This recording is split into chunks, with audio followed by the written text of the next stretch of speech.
আমাদের চারপাশে প্রতারক আর জালিয়াত চক্রের হাত থেকে রক্ষা পেতে আমরা যতই সচেতন হচ্ছি, প্রতারকরাও যেন নতুন নতুন কৌশল নিয়ে হাজির হচ্ছে আমাদেরকে ফাঁদে ফেলতে। দর্শক, 21-এর চোখের এবারের পর্বে তেমনই এক প্রতারণার চিত্র তুলে ধরব। আপনাদের সাথে আছে আমি ইলিয়াস হুসাইন।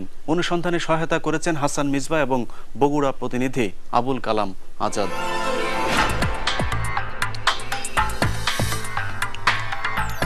দর্শক, জিন, ভূত, দৈত্য, দানব নিয়ে হাজারো গল্প, কথা আর কল্প কাহিনী রয়েছে মানুষের মুখে মুখে। ধর্মীয়ভাবেও এসবের রয়েছে গ্রহণযোগ্যতা। আর এই সুযোগেই ধর্মকে ব্যবহার করে এক শ্রেণীর জালিয়াত চক্র হাজার হাজার, কখনো আবার লাখ লাখ টাকা হাতিয়ে মানুষকে সর্বশান্ত করছে। আল্লাহ পাকের মাটির নিচে পড়ে থাকা ধনসম্পদ আল্লাহ তাআলা তোমার কপালে দান করে দিয়েছে, বলো আলহামদুলিল্লাহ। বাবাজি, আল্লাহ পাকের দুনিয়াতে বাবাজি, এই মানব পৃথিবীর বুকে তুমি কোন জেলায় বসবাস করো বাবা? এরপর কি হয়েছে তা জানতে অনুষ্ঠানের পরের অংশ পর্যন্ত অপেক্ষা করতে হবে। দর্শক, গভীর রাতে মোবাইলে একটি কল, এরপর কিছুক্ষণ ধর্মীয় সুমধুর বাণী, তারপরের ঘটনা আপনাদের অনেকেরই জানা আছে আমাদেরও। দর্শক, জিনের বাদশার কথা বলছি। ফোন করে মানুষকে ধোঁকা দেবার এ ধরনের ঘটনা নতুন কিছু না হলেও নতুন হলো এসব কথিত জিনেদের নিয়ে এখন টেলিভিশনে বিজ্ঞাপনও দেয়া হচ্ছে। আর প্রশাসনের লোকজন বোধহয় সেসব দেখে মজাই পাচ্ছেন।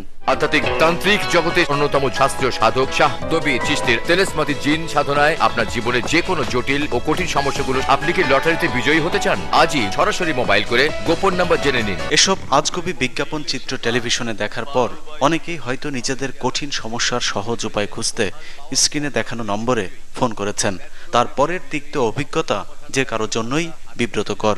জিনের সাহায্যে শত্রু দমন, রাশির কুপ্রভাব থেকে মুক্তি ইত্যাদি বিষয়ের চ্যালেঞ্জ দিয়ে সমাধান দেয়া হয়। মধ্যরাতের পর থেকে কয়েকটি টেলিভিশন চ্যানেলে এ ধরনের বাছ বিচারহীন বিজ্ঞাপন চলতে থাকে। মূলত দেশের বাইরে থাকা বাংলাদেশিদেরকে প্রতারণার ফাঁদে ফেলতেই তাদের এই আয়োজন। আমেরিকা বিজয়ী কে চৌধুরী, গফিল বা মালিককে বশ করা, প্রেমে ভালোবাসায় ব্যর্থ, স্বামী স্ত্রী অমিল, বিভিন্ন ধরনের সমস্যার কথা বলে প্রচার করা এসব বিজ্ঞাপনের কোনোটিতে শুধু মোবাইল নম্বর, কোনোটিতে আবার ঠিকানাও দেয়া থাকে, যদিও সেগুলো আসলে ভুয়া ঠিকানা। বিজ্ঞাপনগুলো আলাদা আলাদা হলেও এসবের সবগুলোর হেকিম, কবিরাজ কিংবা ভণ্ড জিন অথবা জিনের বাদশা যে নামেই ডাকা হোক না কেন, সবগুলো নিয়ন্ত্রণই একটি চক্রের হাতে। শ্রেষ্ঠ আধ্যাত্মিক গুরু পীর বাবা শামসুদ্দিন রহমতুল্লাহ আলাইয়ের দেয়া নম্বরে লটারি খেলে শত শত প্রবাসী কোটিপতি হয়েছেন। চক্রটি ভারত, পাকিস্তানের বিভিন্ন আলেমদের ছবি ব্যবহার করে কোনো একটি নাম অথবা ঠিকানা দিয়ে এসব বিজ্ঞাপনগুলো প্রচার করেন। আসলে ওই ছবির কোনো ব্যক্তি অথবা ওই নামের কোনো মাজার ওই এলাকাতেই পাওয়া যাবে না। যে কোনো দৈহিক বা মানসিক সমস্যা, টাকা পয়সা ধার নিয়ে ফেরত দিচ্ছে না। আশ্চর্য হবার বিষয় হলো, রাজধানীর স্বনামধন্য বিপণী বিতান বসুন্ধরার বিভিন্ন ব্লকে এ ধরনের অনেকগুলো ভণ্ড জিনের দোকান রয়েছে। বিষয়টি নিয়ে কথা বলতে গেলে তারা 21-এর চোখের টিমের সাথে অসৌজন্যমূলক আচরণ করেন। ক্যামেরা, মোবাইলও কেড়ে নেওয়া হয়। জানা যায় বসুন্ধরা কর্তৃপক্ষের সাথে একটি চক্র এই ব্যবসার সাথে জড়িত, আর তাদের প্রধান শক্তি হলো থানা পুলিশ। তেজগাঁ থানায় নিয়মিত চাঁদা দিয়েই চলছে প্রতারণার এই ব্যবসা, যে কারণে গণমাধ্যমও তাদের কাছে কোনো ব্যাপারই না। জিএম কিংবা ওদের কর্তৃপক্ষের একটা ইন্টারভিউ নিতে গিয়েছিলাম, তো সিকিউরিটি গার্ড আমাকে বললো যে আমাদের জিএম সাহেব ব্যাপারে কথা বলবে। আমরা জিএমের কাছে গেলাম, তা আমাদেরকে কফি খেতে বললো। পরে একটা অজুহাত দিল যে আমরা নাকি গোপনে ছবি তুলছি। এই অজুহাতে তারা আমাদের ক্যামেরা কেড়ে নিল, আমাদেরকে মারতে তেড়ে আসছে, পাশাপাশিও বলছে যে বেঁধে পিটাবে, পুলিশে দেবে, সব অনেক ধরনের আমাদের হুমকি ধামকি দিল। এক পর্যায়ে গিয়ে আমাদের ক্যামেরা, মোবাইল সব কিছু আমাদের থেকে ছিনিয়ে নেয়। বিজ্ঞাপনগুলো বেশিরভাগ অনেক রাতে প্রচার হবার কারণে বেশিরভাগই প্রবাসীরাই প্রতারণার শিকার হন। হুজুর জিন সাধন করে ও ইসমে আজমের আমল দ্বারা অতি অল্প সময়ে বিজনেস আকারে মানব করে যাবতীয় সমস্যার সমাধানে খেদমতে নিয়োজিত এ ধরনের একজন তাসলিমা সৌদি আরবে বাসা বাড়িতে কাজ করে 2 বছরে যা উপার্জন করেছেন তার পুরোটাই গিলে খেয়েছে ভণ্ড এক জিন সাধক বাবা।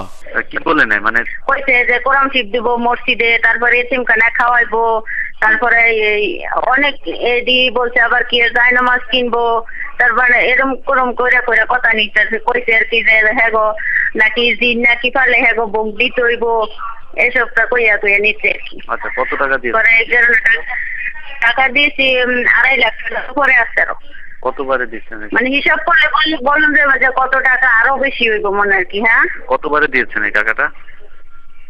টাকা দিছি 12 বার হইব। ঠিকানাটা কি ছিল আপনার টেলিভিশনে? ঠিকানাটা ওই যে ওর আসছিল যে লেখা হয়েছে যে রুম নাম্বার 88, সিটি বসুন্ধরা, প্রান্তপর ঢাকা। দর্শক, টেলিভিশন চ্যানেল অথবা নামিদামি মার্কেটগুলো যখন অবৈধ প্রতারণামূলক মিথ্যে এসব ব্যবসায় সহায়তা করছে, তখন ফাঁদে পা দেওয়াটাও সাধারণ মানুষের জন্য অনেক স্বাভাবিক ঘটনা।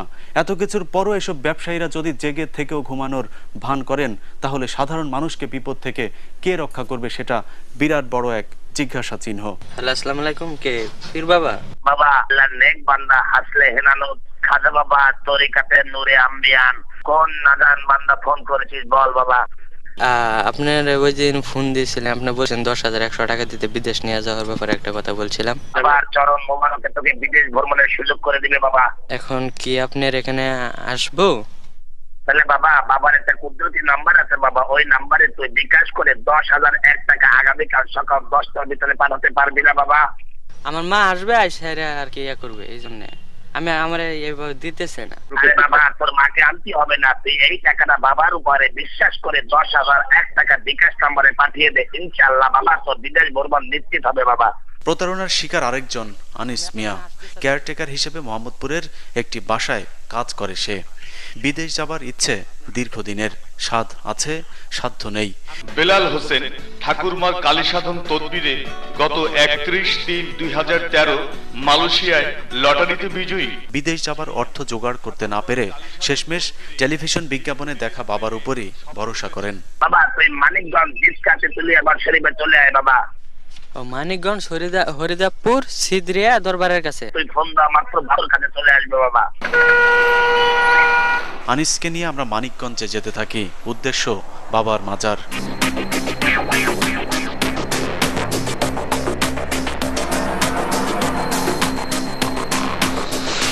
মানিকগঞ্জ বাসস্ট্যান্ডে গিয়ে বাবা আনিসকে ফোন করার কথা বলে, কিন্তু সেখানে যাবার পর বাবার ফোন বন্ধ।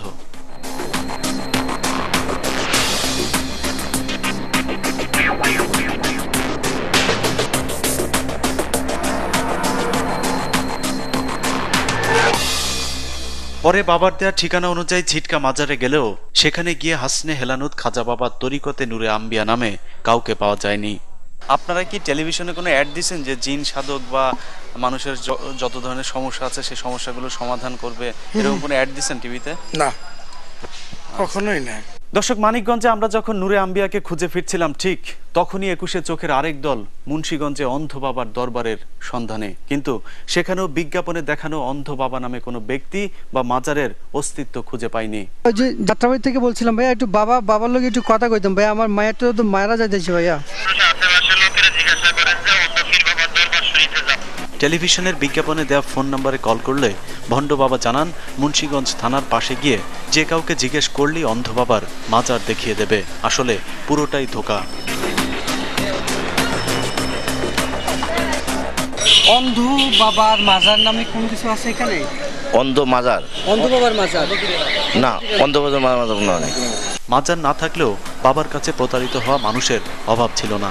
অন্ধ বাবার নাম করে তাদেরকেও ঠকানো হয়েছে। টেলিভিশনের বিজ্ঞাপনগুলোতে ঢাকার গুলশান, বনানী, মোহাম্মদপুর, মিরপুর, ফকিরারপুল, শাহালির মাজারের আশপাশ সহ বিভিন্ন ভুয়া ঠিকানা দেয়া হলেও সেগুলোর কোনোটাই সত্যি নয়। নূরে নুরানি দয়ার ভান্ডার, আয়েশা মোশাররফ শপিং কমপ্লেক্স, শনিরাখরা, ঢাকা। দর্শক, মাজারের ঠিকানা ভুয়া হলেও বিজ্ঞাপনে দেয়া মোবাইল নম্বরগুলো কিন্তু 24 ঘন্টায় খোলা থাকে। বিকাশ অ্যাকাউন্টও করা আছে ওইসব নম্বরে। সেই নম্বরের মাধ্যমে তাদেরকে ধরার প্রযুক্তিও রয়েছে গোয়েন্দা পুলিশের কাছে। কিন্তু সপ্তাহখানেক তাদের পেছনে ছুটেও ডিবি পুলিশের কোনো সহায়তা পাওয়া যায়নি। এর কারণ আমরা বলতে চাই না দর্শক, এটা বুঝে নেয়ার বিষয়। গোয়েন্দা পুলিশ নিজেদের পকেট সামলাতে জিনের বাদশাদের ধরতে না চাইলেও আমরা কিন্তু থেমে থাকিনি। জিনের বাদশাদের আস্তানার সন্ধান আমরা পেয়েছি। দর্শক, জিনের সঙ্গে আপনাদের সাক্ষাৎ করাবো, তার আগে বিরতিতে যাচ্ছি। আশা করছি ফিরে এসেও আপনাদেরকে সঙ্গে পাবো।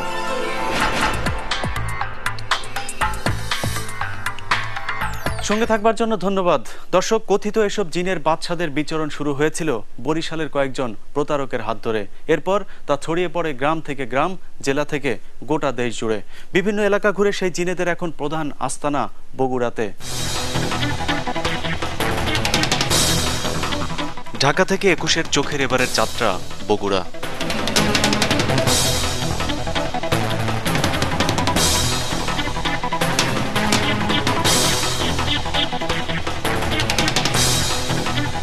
সেখান থেকে হরিরামপুর, নন্দীগ্রাম, দুর্গাপুর বাজার হয়ে গ্রামকে গ্রাম ঘুরে বেড়িয়েছি জিনের খোঁজে। কিন্তু কি আশ্চর্য, খোকনের বর্ণনার সাথে এলাকার লোকজনের কথা মিলছে না।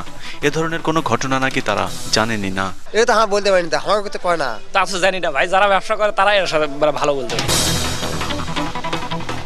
আমরাও হাল ছাড়িনি। অলৌকিক এমন ঘটনার শেষ না দেখে রক্ষা নেই। দুপুর গড়িয়ে বিকেল পর্যন্ত জিনের বাচ্চার খোঁজে আমরা আরো কয়েকটি এলাকায় ছুটতে থাকি। কিছু দূরেই কাহালু উপজেলার জামগ্রাম বাজার। হাটের দিন প্রায় 100-5 লোকের সমাগম হয়েছে বাজারে। সেখানকার মানুষগুলোর কাছেও জানতে চাইলে তারা যেন কিছু একটা লুকাবার চেষ্টা করে। এটা বিদ্যুৎ নিলে এখানে দেওয়া যাবে না, এখানে দেওয়া যাবে না। বহু লোকজন আছে, বহু লোকজন, কথা বলা যাবে না। আপনারা আজকে আসছেন, আর কোনদিন আসবেন, থাকবেন কি রাত আমাদের কাছে? থাকবেন না তো, তাহলে আমরা রাস্তায় থাকবো, ওরাই তো মেরে দেবে। এদের মধ্যেই কেউ কেউ মুখ খুলতে শুরু করলো।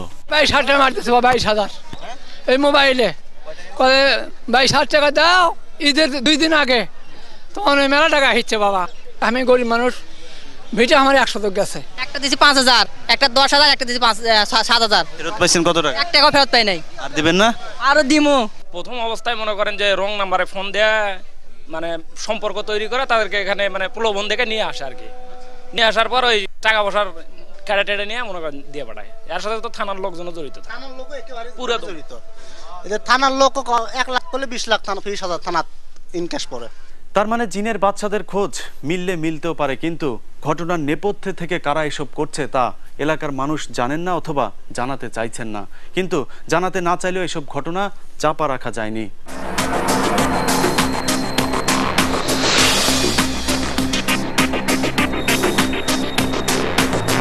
গাইবান্ধার কাটাখালী বালুয়া গ্রাম। এই গ্রামই নাকি এলাকা, এমনকি পুলিশের খাতায়ও জিনের গ্রাম নামেই পরিচিত। রাত হলেই কয়েকটি দলে বিভক্ত হয়ে যায় জিনের বাচ্চারা। শুরু হয় বিভিন্ন অপরিচিত মোবাইল নম্বরে ফোন করা। 100 নম্বরে ফোন করে একজনকে বোকা বানিয়েও যদি 10,000 টাকাও হাতিয়ে নেওয়া যায়, তাহলেও মন্দ কি? জিন একটা শব্দ, এটা তো আমরা যারা মুসলমান তারা বিশ্বাস করি, এবং এই পথে যারা থাকে তাদেরকে অনেকেই বিশ্বাস করে আর কি, যে জিন তো একটা শব্দ আছে, ধর্মীয় বিধিবিধানের মধ্যেও আছে আর কি। যে কারণে জিনের বাদশা হিসাবে পরিচিতি লাভ করা মানে তাহলে সে আরো অনেক বড় ব্যাপক ব্যাপার। এটা মূলত একটা প্রতারণা আর কি, মানুষের সঙ্গে বিভিন্ন রূপে প্রতারণা করা।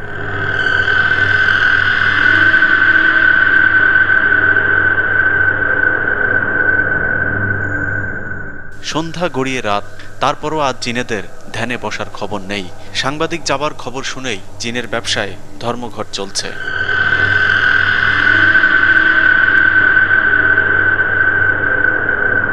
বালুয়া গ্রামের পাশের এই বাগানেই নিয়মিত জিনেদের মেলা বসে। এদের অধিকাংশই দিনের বেলা মানুষ হলেও রাতে নাকি জিন হয়ে যায়। তবে নিজেদের জিন সাজার কথা অস্বীকার করলেও এলাকার অনেক জিনের বাচ্চা থাকার বিষয়টি স্বীকার করেছেন। ভাই এগুলো যারা করে তাদের কথা আমরা এগুলোর হাতে নাই ভাই, জানতো।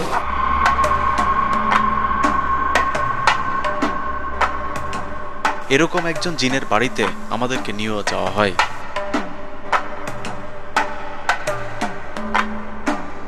ঘুটঘুটে অন্ধকার বাড়িতে যেতেই জিনের বাদশা রেগে যায়।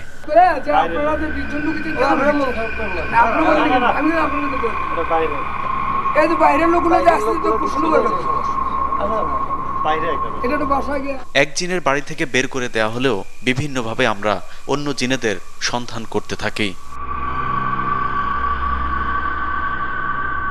শেষ পর্যন্ত লালু নামে এক জিনের বাদশার সন্ধান পাই। লালুর বন্ধু মাসুদকে নিয়ে আমরা তার আসরের দিকে হাঁটতে থাকি।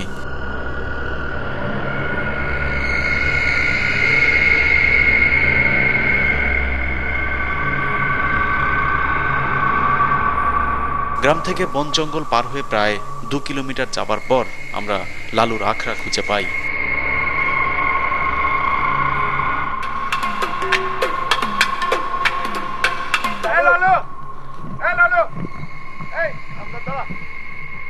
দৌড়ে পালানোর চেষ্টা করলেও তার বন্ধু মাসুদের সহায়তায় সে আমাদের সাথে কথা বলতে রাজি হয়।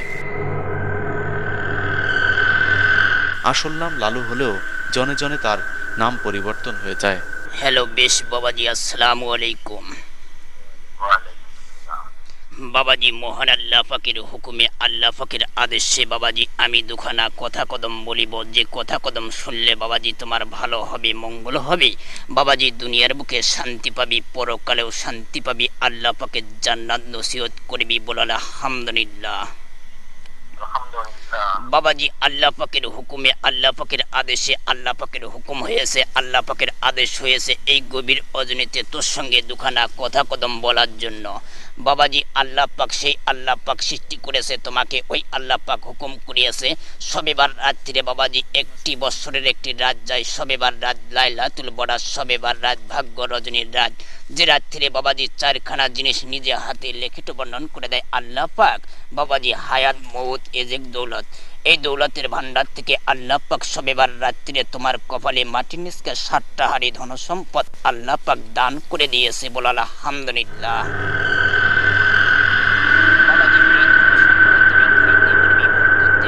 টাকা চাবার আগে এভাবে প্রায় আধা ঘন্টা বুলি চলতে থাকে, এরপর কৌশলে মানুষের কাছ থেকে টাকা চাওয়া হয়।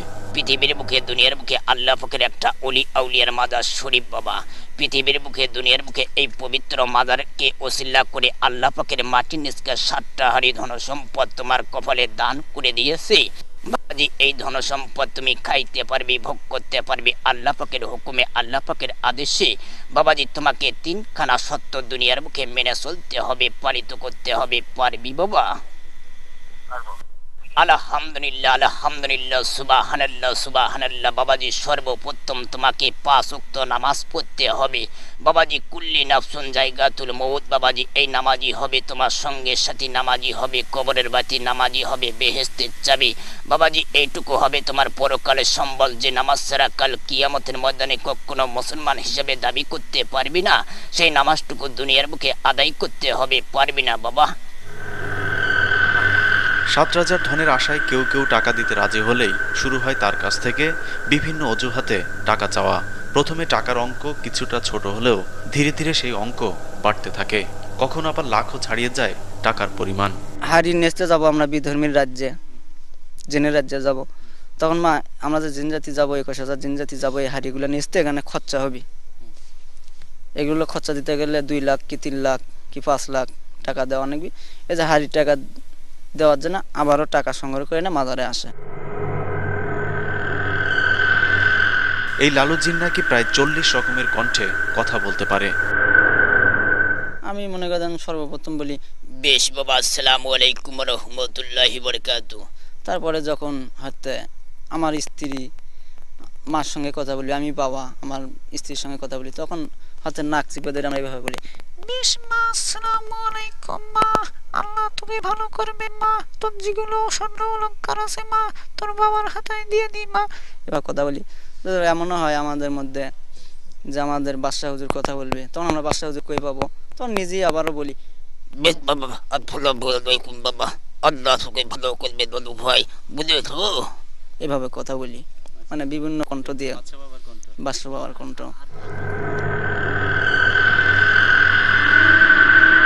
এলাকায় লালুর মতো নাকি আরো প্রায় 1000 খানেক জিন আছে, আর তাদেরকে নিয়ন্ত্রণ করছে বগুড়ার তোতা নামে এক কথিত জিনের বাদশা।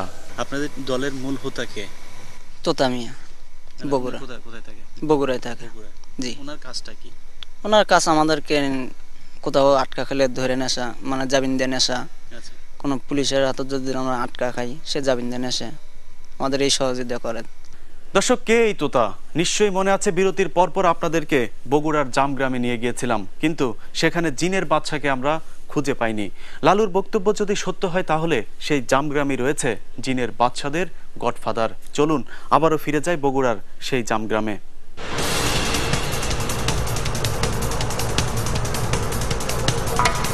রাতেই গাইবান্ধা থেকে বগুড়ার পথে রওনা,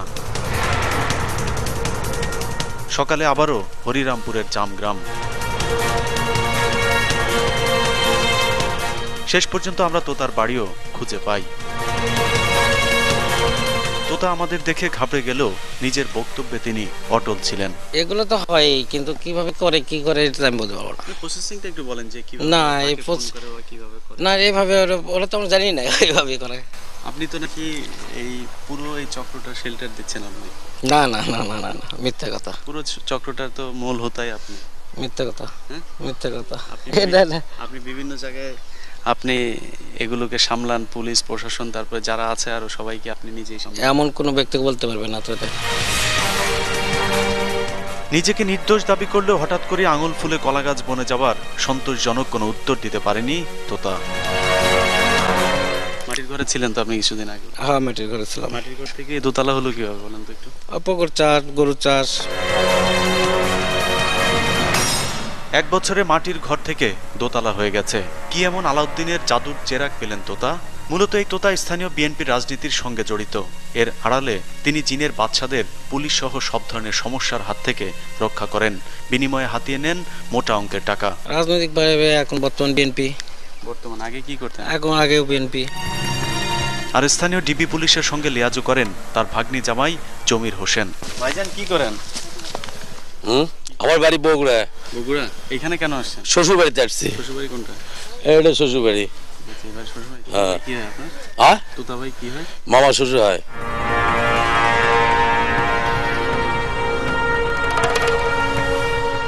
বালুয়ার শুভ সুন্দর করে কথা বলা রপ্ত করেছেন শুধুমাত্র জিনের ব্যবসার জন্যই।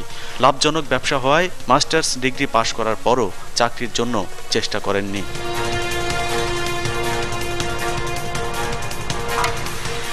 মিলন মিয়া স্থানীয় ইউপি চেয়ারম্যান, মূলত জিনেদেরই প্রতিনিধিত্ব করেন এই মিলন মিয়া। বিভিন্ন গণমাধ্যমে বিজ্ঞাপনের কাজটিও তিনিই করেন। তাদের সাথে রয়েছে আইটি এক্সপার্ট, মোবাইল কোম্পানিগুলোর কিছু অসাধু ব্যবসায়ী, যারা তাদের শত শত মোবাইল সিম সরবরাহ করে থাকেন নিয়ম বহির্ভূতভাবে। দর্শক, বরিশাল বগুড়ার গাইবান্ধার কয়েকজন প্রতারক মিলে ঢাকায় বসে শুরু করেছিলেন জিনের বাদশার এই প্রতারণামূলক ব্যবসা। একজন দুজন করে তাদের সংখ্যা আজ 1000 খানেক ছাড়িয়ে গেছে। দর্শক, এদের বিষয়ে সাবধানে থাকতে হবে, কারণ মনে রাখতে হবে ধনী হবার যে কোনো সহজ পথই ঝুঁকিপূর্ণ। দর্শক, 21-এর চোখ সবসময় দৃষ্টি রাখে অন্যায় আর অনিয়মের দিকে। আপনার চারপাশে যখন যা কিছু ঘটছে তা যদি আপনার কাছে মনে হয় অপরাধ, অবিচার, তাহলে আমাদেরকে জানাতে ভুলবেন না। 21 টেলিভিশন আপনার পাশে দাঁড়াবে, তুলে ধরবে আপনাদেরই কথা। আমাদেরকে লিখতে পারেন প্রযোজক 21-এর চোখ, 21 টেলিভিশন, জাহাঙ্গীর টাওয়ার, 10 কারওয়ান বাজার, ঢাকা 1215।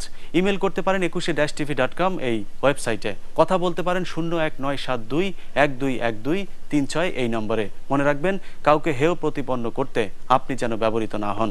দর্শক, 21-এর চোখ পুনর্প্রচার হয় বৃহস্পতিবার রাত 3টা আর শুক্রবার সকাল 9:30টায়। ভালো থাকুন, সুস্থ থাকুন, অন্যায়ের প্রতিবাদ করুন অথবা তথ্য দিয়ে সহায়তা করুন। বিদায়।